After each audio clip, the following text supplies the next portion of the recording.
You're listening to Witch Wednesdays, a semi-weekly podcast source for all things witchcraft in the modern world.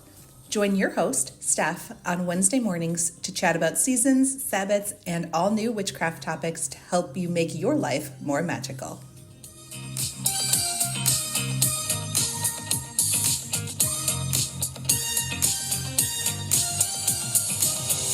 Welcome back to Witch Wednesdays. I'm Steph, and I have a guest here with me today to chat about some works, but also like the specifically newest one. So I am going to turn it over to her so she can introduce herself and let you know where you can find her online. Hi, I am so excited to be here. Thanks for having me on. My name is Casey Zabala, and I am a witch, intuitive artist, and author. My latest book is one that I edited. It's an anthology entitled A Confluence of Witches, and I am also the author and artist of Wanderer's Tarot, a tarot deck for modern witches, and Weird Sisters Oracle deck. And yeah, I'm excited to just chat more about witchcraft and this book. I love it. Well, thank you for being here with me today. I appreciate you taking the time, and I am excited to chat because I think it was just 2 days ago. I've been off on my witchcraft game this week, but 2 days ago, I was actually using your Weird Sisters deck. That was the Oh, last sweet. piece of witchcraft that I did in the last couple of days. So it's been Amazing. I'm glad that it's fresh. And the Weird Sisters has become such a, um, just like a daily companion of mine, which is great. yeah, the It's artwork is nice. so much fun. I enjoy it. Good. I'm so glad. So for listeners who are not familiar with you, they might be because you have a lot of works out and you do have a podcast. So my listeners here might also be familiar with you. But for those who aren't, can you tell us a little bit about how you got started and sort of what brought you to how your practice is today? Sure. Yes. I forgot to mention where folks can find me. But you can follow me on Instagram at Wanderers Tarot, which is more of my personal practice, my writing, my work with divination. And then I also run the Witches Confluence account at Witches Confluence on Instagram, where we kind of host all of our content around modern witches. We have a podcast, we have an event coming up. So you can also find me there.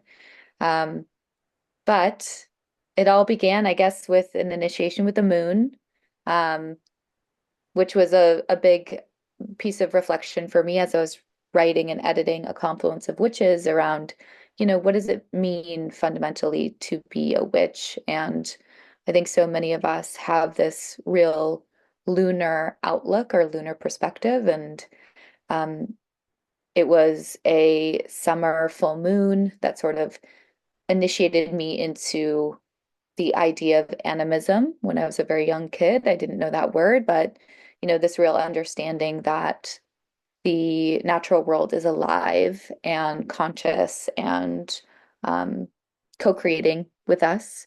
Um, and I was always a sensitive kid. I always, was having visitations that I didn't understand.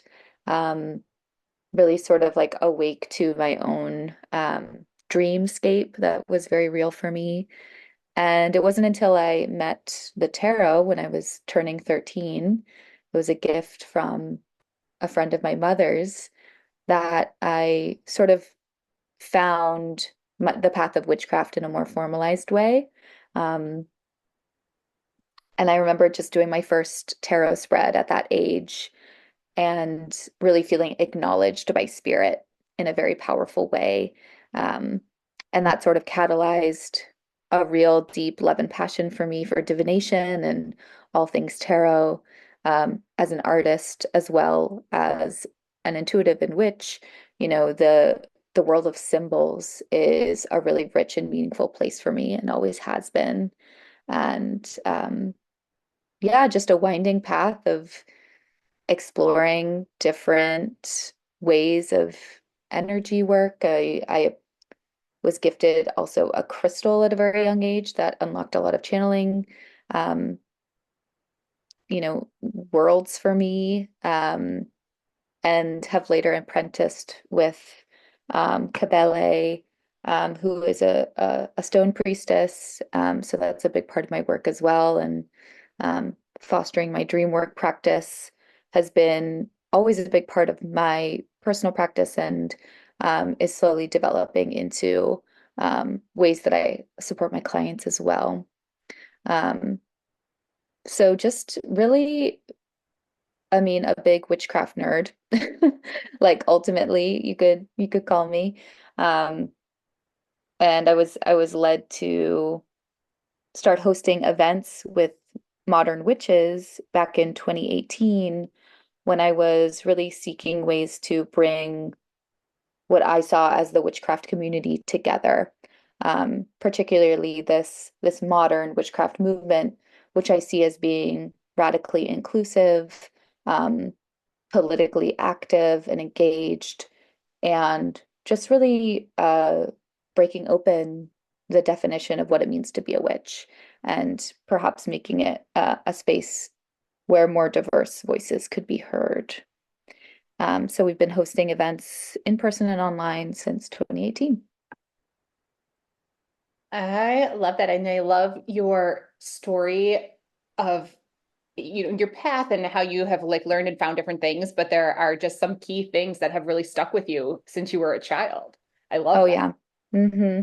I feel like I mine's think, kind of like gone all over the place, but there are like just a couple things that I'm like slowly remembering, and I'm like, this is the same as when I was 10. How nice.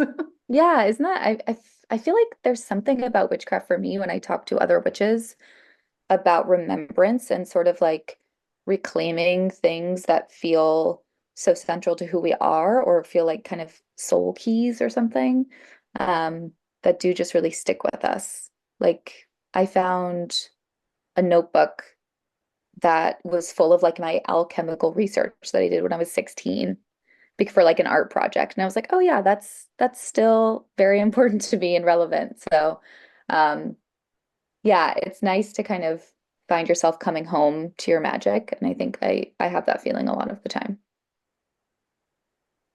Do you feel, as somebody who's been practicing for a while and like sort of involved in the witchcraft community, do you feel that there has been a change and that the community itself is different now than sort of like when you started? I do. I think that um there is just, leaps and bounds have come for LGBTQ rights and for the queer community. And I think we're really seeing a more radical acceptance of, you know, queer folks into witchcraft spaces. Um, and I also see an abundance of diversity in these spaces where BIPOC folks are feeling like it's safer to perhaps participate.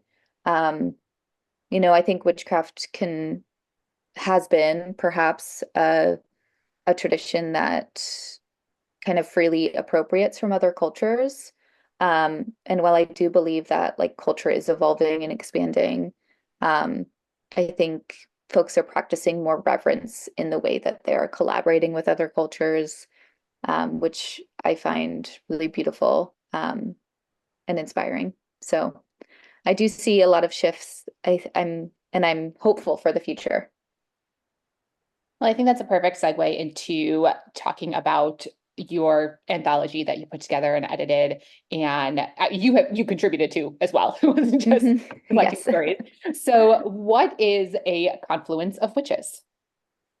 So, A Confluence of Witches, celebrating our lunar roots, decolonizing the craft, and re-enchanting our worlds, is a space where I feel like it was really important to document sort of the evolution of witchcraft and where we are now at this moment in our evolution, um, as witches, and sort of as our like collective unconscious is shifting in big ways. Um, and it brings together very many diverse voices. There's 20 contributors um, to this anthology. So we have so many different types of witches. witches who might not even want to use the word witch to name their magic and their craft. Um, and there's a series of essays really about how witches show up in the modern world and use technology, about how we honor our ancestral lineage in the process of our witchcraft, um, how we are in communication with the unseen and the natural world. Um, and so the anthology is broken up into these various themes, and we have about 3 essays per chapter. And it really kind of gives folks an overview of what modern practitioners are doing right now, what they're thinking about, what they're grappling with. Um, and with this anthology, I really wanted to kind of dive into the complexity of what witchcraft is and can be, because I think sometimes folks come to witchcraft and maybe don't find themselves right away, or feel that they can't bring whatever parts of their culture or lineage to the practice. But I do think this anthology hopefully inspires folks to really bring their full selves to their witchcraft. I thought it was a really great collection. I learned a lot. There were some things that like I'd never really covered in my own practice. And that I have no intention of doing, but just to like learn that and like have this information, like kind of know like what other people are doing out there, I found really interesting, fascinating. I'm always learning new things. So I think that a lot of my listeners are in the same boat as me, where we just love learning and collecting like witchcraft information. So I think this book is really helpful for those people who are like me. Awesome. Yes, I feel aligned. I do feel like witchcraft is one of those practices where you can just like continue to learn forever, and that feels really exciting to me. Yeah, it's my favorite part of the practice, because Mhm. I love the continuation of the study, but like on my own terms. I didn't always love like the way school was set up, but Yes. being able to like do it on my own terms, like in a subject that I find fascinating, is always really fun for me. Yeah, and to use your intuition and your other sources of wisdom like in the process is also really awesome. Yeah, and there was some authors in here that I was familiar with, some that are brand new to me. So I think it's like a great mix, especially for, if you're listening to this, we just talked to Jasmina about Oh, lovely. Rory, and she is featured in here. And then there are some new ones who've like never been on the podcast before, and I've never even like heard of. And I was like looking through, like finding all of their information, their other works, like finding them online. I was like, this is great. This like opens up a Good. new world. I'm so glad. I think that that's something that I was really sort of noticing about the witchcraft community, and what I tried to do with the Witches Confluence is bring forward these voices that maybe aren't mainstream witchcraft, or maybe don't even put their identity as witch forward as their like first um, kind of title, but are witches and have a lot to contribute to this space. So I'm excited that you found some new voices. It's exciting to me. Yeah, it was really great. And I think the way that it was set up was nice, because in other books where it's common in these witchcraft books, I find that it will focus on like one type of witchcraft, one religion, one culture, one tradition, which is great. And you can do like a deep dive into that. But I appreciate that there's just like such a wide variety in here, and you hear from so many different types of voices. Mm, thank you. Yeah, that was a really important piece for me. I think that it's important to acknowledge how witchcraft has shown up in all these various different cultures, maybe under different names, particular to a lineage or a tradition. Um, but there's something fundamental about, practicing magic, folk magic, and like living in direct communication with the world that I hope is shown through all of these pieces. Yeah, it absolutely is. And I found a ton of great information. I think there was a great, look to the past and seeing these cultures where it came from, but then also looking to the future and what's going on now. Like you have a whole section on technology and witchcraft. And I don't feel like that gets talked about enough. And that's kind of like where we all are right now, is finding that community online and trying to incorporate, the technology that we have into the witchcraft practice instead of like making it so separate, because a lot of that folk magic comes from traditions where there was no technology, it did not exist. So that, looking at those old references, we don't have those things to incorporate and compare it to, but our lives are so different now. So I really appreciate those authors who are writing about including technology in that. It's so important. I think it's so important in the process of like re-enchanting our reality for me, because I think technology is something we have become so reliant on and accustomed to, almost like jaded by the fact that you and I can be having this conversation over Zoom and recording it and sharing it with so many people. There's something that's really magic about that. And I think even if you look back to, old, magicians, like medieval magicians and sorcerers, they were really thinking about how can we, be in two places at once, or like how can we experience more of the world and send energy in these massive ways. And we're doing it, just by being on TikTok or on Instagram. So there's a way in which I think it's important to frame our relationship with technology as an enchanted practice that also requires some level of intention. Absolutely. And it's one of the most fascinating things. I'm sure you are feeling the same from running a podcast, is just chatting with like so many different people. Like I'm recording with somebody who's 12 hours ahead of me in time zone. Yeah. And finding some common ground chatting about witchcraft is just like, it's so much fun to just see how different we are, but then also how much at the end of the day there is in common. Absolutely. It really is exciting. It's exciting. It's an exciting time. And we have all these like new magical tools at our fingertips. What a time to be alive. Yeah, truly.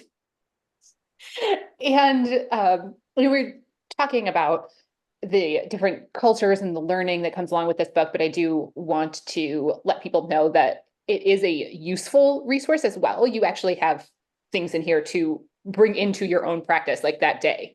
So it's not just, learning and study. For those of you who are more hands-on learners, there are actual, spells and things in here that you can use, and talking about like moon timing and like things like that. There's actual useful information in here as well. Like want to contribute that to your own practice. There's a great way to do that.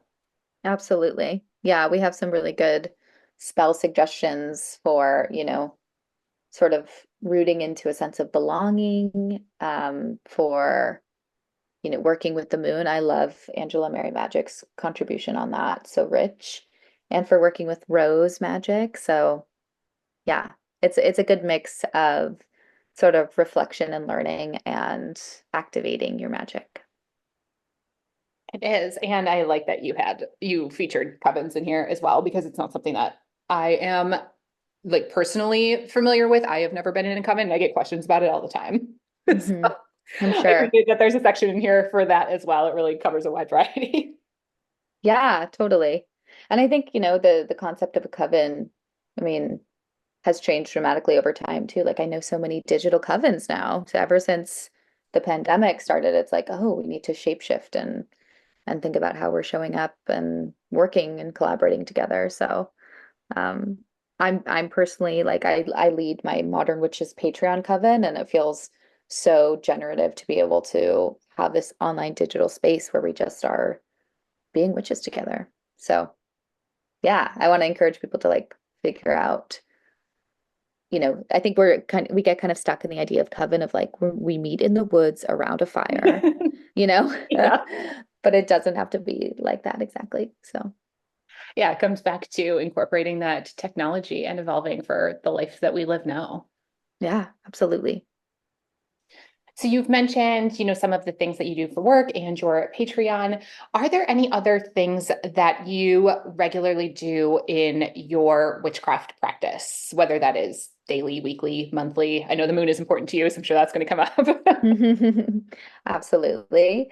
Um, yeah, so I actually just started returning to a daily tarot practice, um, which is something that I like weave in and out of my life. And it's such a grounding thing for me to pull cards every day and just notice what archetypes are speaking through me, um, what archetypes are like wanting to show me, whatever they're wanting to show me. Um, and my tarot practice is very much about working with spirits, spirits of the archetype, spirits of the deck that I'm using. And that involves like really being in communication with those spirits. So um, rather than just like shuffling and pulling a card, this involves like invocations to the spirits that I want to channel and connect with, usually connecting with my own allies through that practice. Um, so it's a mix of meditation, divination that I do daily. Um, Another piece of my practice right now that I find really supportive is working with flower essences. Um, and I was fortunate enough to sort of learn from Liz Migliorelli of Sister Spinster many years ago. And she sort of like initiated my love of flower essences. But they're just such helpful energetic tools. And I almost feel like taking these flower essences, it's almost like you're like microdosing a little spell, um, and co-creating with the realm of the plants to just support your energetic unfoldment. Um, and I think, we're all navigating so much stress these days. And for me, that's been just one of the magical self-care tools that's been so foundational for me. And yeah, dreaming. I'm an active dreamer. It's something that really supports my own healing practice, whatever I might be going through. So I do incubate dreams and work with my dreaming allies to uh, receive messages and guidance that I can weave into my waking life. Is that something that you are always skilled at, or is it something that you've learned over the years? Because I'm terrible at anything like dream. Like I either like don't remember it or I remember it and it's literally just like the plot of the TV show I watched before bed. Like I don't have like Love it. useful dreams. So I'm wondering if I can learn this skill. I do think it's something that you can learn and develop. Um, I personally have been like just always a very active dreamer. Like I can remember way too much of my dreams. Sometimes it's too much to remember. But I will say like there are magical sort of like techniques that one can employ to like support opening up a dream work practice, um, that have definitely been tried and tested by many witches over the years. Even just lighting a candle and before you go to bed and just asking for a dream to support you, um, in whatever like issue, like if there's something you're kind of turning over in your mind and you're trying to figure out, just asking for support with that, support unraveling an issue or a problem. Um, I find that to be just like a potent practice because even if you don't remember the dream is living and happening within you. And I think that people can get stuck on like, oh, I'm not remembering my dreams, um, which I understand can feel kind of frustrating. But I do really believe that, just because you don't remember them doesn't mean that hasn't like percolated through you in some meaningful way. So yeah, that's my dream spiel. No, I love it. It's something that I am interested in, and my waking forms of divination just works so much better for me. Like Totally. tarot is Yes. much more like straightforward for me, but I am interested in like changing things up right now, some form of, new divination, shadow work, whatever I try to figure Mm, out because I'm sort of in a thought spiral pattern right now, and I would really like yeah. to get out of it. So I have to work on some things there. And I was like, oh, maybe like you said dreams, like that could be something. Yeah. I sometimes like I have to stop doing my daily tarot when I'm like overwhelmed with information, if I'm like just over cogitating on something, it's just like, okay, actually maybe I need to do, yeah, something more body based or something a little less like leaning on the linear. I don't know, because sometimes that happens to me and I go in and out of it because we do Yeah, have to switch it up. I agree completely. It's just mine is based on seasons, weather changes Hmm. and like changes at my job, changes in stress level. Like my witchcraft has to correspond and compensate for Totally. things. So I'm in one of those now where I'm like, I need something different. Yes, I hear you. I mean, yeah, I don't mean to be like a flower essence evangelist, but No, they're so good. I love that. I think that is so much fun and not something that I have ever tried. Like Mm, this is like why I love, reading the books like the compendium and finding new people to chat with because I'm always finding new things to try and see if they would work for me and work within my practice. And I have never worked with flower essences ever. oh, cool. That's exciting to me. So I, it's like so fun. I'm like, look at this. Like, let me take notes here, write everything down, and yeah. all of this research. Well, there's a really great Liz McLeorelli, who I mentioned, is in the anthology as well and chats about like essences and working with plants. So yeah, Cool. might be a good place for folks to start. Absolutely. Just so much great um, information. The only thing sometimes I will also then struggle and get stuck in the realm of the study and then not actually get to the application.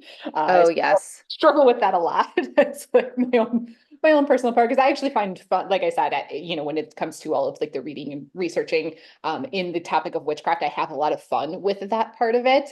Mhm. And then sometimes it's hard for me to move out of that part into practical application. Totally. My Aquarius moon resonates with that for sure. There is just so much to know, which can be super exciting and overwhelming. And then we forget to like, oh, actually I can do that spell and I can shift this energy. And yeah, it's That's that's how I operate too. I feel like I'm Scorpio sun and Sagittarius rising. So I feel like I like to do the mm. Scorpio thing of like doing all these deep dives and like learning absolutely everything. And then I have the Sagittarius like flighty thing. Just like and hop on to the next topic then and like go back into the deep dive research and then hop onto the next thing. It's a wild cycle. And I need to do some practical application, do some practical witchcraft. I think I'm in that season right now where I need to do some things like physically, yeah, get my body involved and really like physically do some stuff instead of just like diving into my books over and over. Yes, I feel that too. I feel like I get that draw around Samhain as well. Like Scorpio season happens and it's just, yeah, it's time to do the deep work. And I often do like more physical witchcraft, like making talismans or protection charms. And yeah, it feels like the season. It does. And that's something that I particularly love about this season. And just stepping outside, everything feels like witchcraft. Totally. I Favorite time was of year. driving. This is a weird story, but it just feels so relevant. I was driving in my car with my little one, who's like 6 to 8, 17 months now. And I was saying, wow, I said to him, wow, it really feels like spooky season today. And he just went, caw, caw, because he's like obsessed with crows right now. And it was like perfect. I was like, correct. Yes. I love everything about that story. Oh my goodness, that's so cute. It was wildly cute. I was like, oh my goodness, you're a little witch in training. It's happening. Oh my gosh, I hope that crows are their power animal. That's Mm-hmm. I love it. They're Me too. one of my favorites too. I don't know. I think we have crows here in Chicago. I don't think I've ever seen a raven. I never know what the difference. Really? I think Oh my ravens are gosh, yeah. bigger. Yeah, they are bigger. Yeah, so I think we only have crows here. So I don't think I've ever seen a raven, but love them. Mm-hmm. They're so Same. intelligent too. I think that's fascinating. Mm-hmm. Agreed. So for somebody who might just be starting out or especially getting into like divination, moon magic, anything that is sort of like in your specialty realm. Do you have any advice for beginners or anyone who is maybe also in that season of overwhelm or not ready to get started? Yeah, absolutely. I do think like a big part of my practice when I started working with the moon and started becoming conscious of the lunar cycles was really just noticing and tracking. Like get a moon app, on your phone. Um, know what phase the moon is in. Put the moon phases on your Google Calendar because that's a calendar everyone can add um, to your app. Integrate the moon into your daily life and just notice. Just be like aware of what your body feels like at the dark moon, right before the new moon, and notice what you feel like on the full moon. Um, and I work with astrology and I have a podcast where we talk about all these things. And I think it can feel overwhelming, like the amount of information. We're supposed to like know what's happening on the full moon and what it means for us and what we should be doing. But if you're beginning, it's actually more important to know what your own relationship to the moon is so that you can show up authentically in that relationship rather than just like listening to what folks are telling you about what this moon means, etc. Um, so that's like super simple place to begin, but I do think it's the entryway to developing a really strong relationship to the moon. Um, and yeah, I think similarly, like when I'm really overwhelmed and stressed, um, that also becomes just part of my practice is really understanding, okay, what phase is the moon in? Where am I in my own process of beginning or ending, transformation? How does that correlate with the moon and what it's doing? If it does or if it doesn't. And there's no judgment in any of this. It's just all like active listening to your relationship with this lunar body because, you know, the moon teaches us about change and transformation and how to shapeshift and how to be in our intuitive knowing. So that feels very fundamental witchcraft 101 to me, um, is just being present with that, being present with your own cycles and your own process of shapeshifting.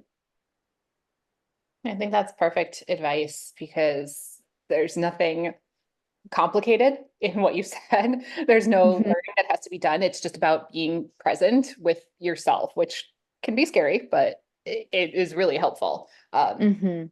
Beginner and advanced Totally. practitioners alike can use the reminder to just be present, to even know what the moon phase is today, which Yeah. day that we're filming this, I don't know. I have no idea what it is. Like I'm not present right now. So it's advice to me too. We're waxing, everyone. Oh, excellent. We're actually, yeah. Hmm. Yeah, Yeah, I awesome. it's one of those things that I do whenever I'm overwhelmed. I'm like, okay, do I know what's happening to the moon? And it kind of just brings me back. So, Yeah, that's perfect. And I think a lot of people need that reminder. And especially like we talk about this being, you know, shadow season and inner work and dark time of the year, but we actually get very busy with the holiday hmm, seasons that are coming up. A lot of countries have Thanksgivings, and then we've got a lot of secular and religious holidays that come up. Like there's right. constantly things. And, even if you are not celebrating Yule or Christmas, there's holiday parties, there's New Year's parties, there's like, time off work, there's work related parties of just everything Hmm. going on. And we get so busy of filling our calendars and planning like all kinds of stuff that it is hard to remember the present and being just in the moment. It's so true. It's so easy to get swept up. Um, and it's funny too, because I think when you're a working witch or you work in the witch world in whatever way, Samhain takes on this new layer where you're also kind of getting busy and swept up in supporting other people and, just being in the celebration of our most magical time. And something I've been really trying to do is try to carve out space for the stillness and the slowing down and just like being present and sort of resisting the capitalist urge to do everything and consume and be busy. And yeah, it's not easy, but it's a goal. No, that's not easy. I've struggled with that. This October, especially, I was doing the series of vlogs over on YouTube, and the two of them in a row were like, let's fail my no spend goals and go shopping. Yeah. Halloween decor, and let's go to the witchcraft stores. It's just like all the capitalism. It's Yes. like, this is terrible. I can't do this. Yeah. It's not always terrible. There's a time and a place for Absolutely. capitalism and enjoying myself, but that was not it. I made some poor choices. It got away. Well, if you're supporting witches, then I see no problem with it. I like that. I like that attitude a lot.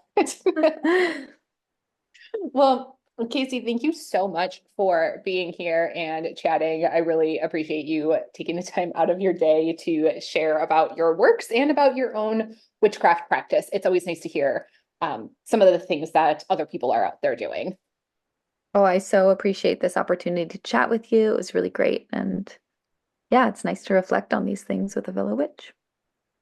Listeners, I am going to have everything linked. So if you sounds like you like the tarot decks that we talked about, if the Confluence of Witches sounds like a book you might want to get your hands on, everything will be linked in the show notes as always and over at witchwednesdays.com. So you can find that easily. And I will have all of Casey's links as well. So you can check out everything there is to find online, including the podcast.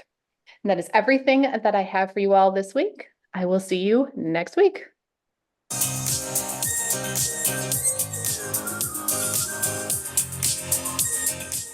Need even more witchcraft in your life? Subscribe to Witch Wednesdays on Patreon and YouTube for all types of exclusive bonus content like spells, recipes, book reviews, and more, or even order personalized tarot readings and spells. Be sure to follow on Instagram at Witch Wednesdays Podcast. And you can find all these links and more at witchwednesdays.com.